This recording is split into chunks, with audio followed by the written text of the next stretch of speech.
The car is launched at a wall and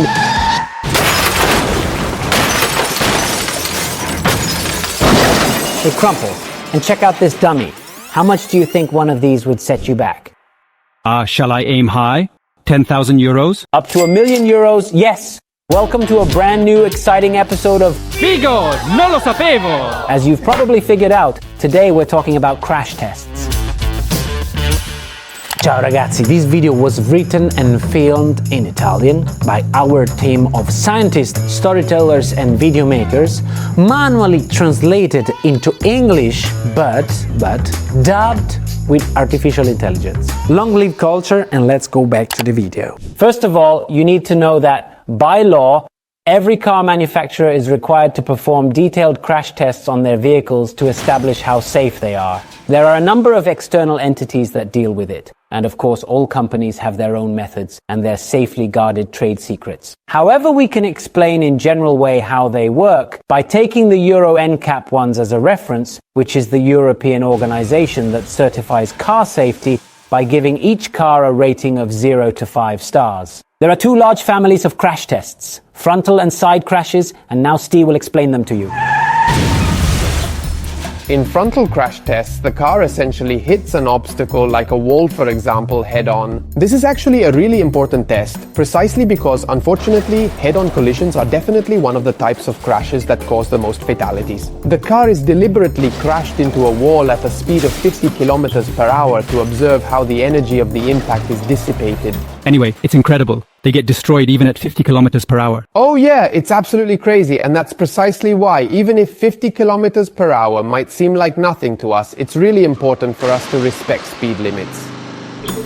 Anyway, still on the topic of frontal collisions, there's also another critical test that involves deliberately smashing a car traveling at approximately 50 kilometers per hour into a 1.4-ton barrier, which is moving at the same speed.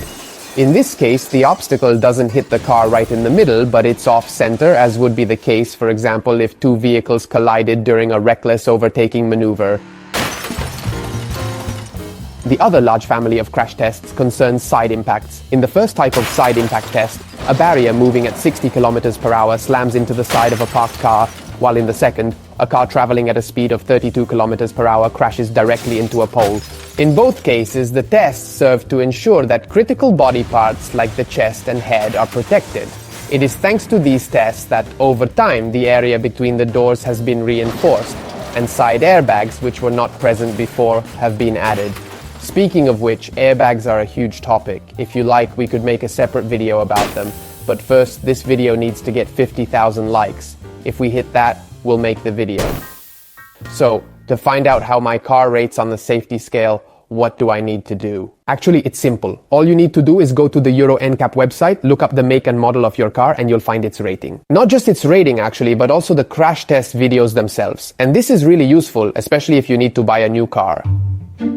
Andre, so these dummies can cost up to €1,000,000? Yes, actually, the ones that get close to the €1,000,000 mark are special cases. Generally, crash test dummies, the ones for head-on collisions, can set you back an average of between 600,000 and 700,000 euros.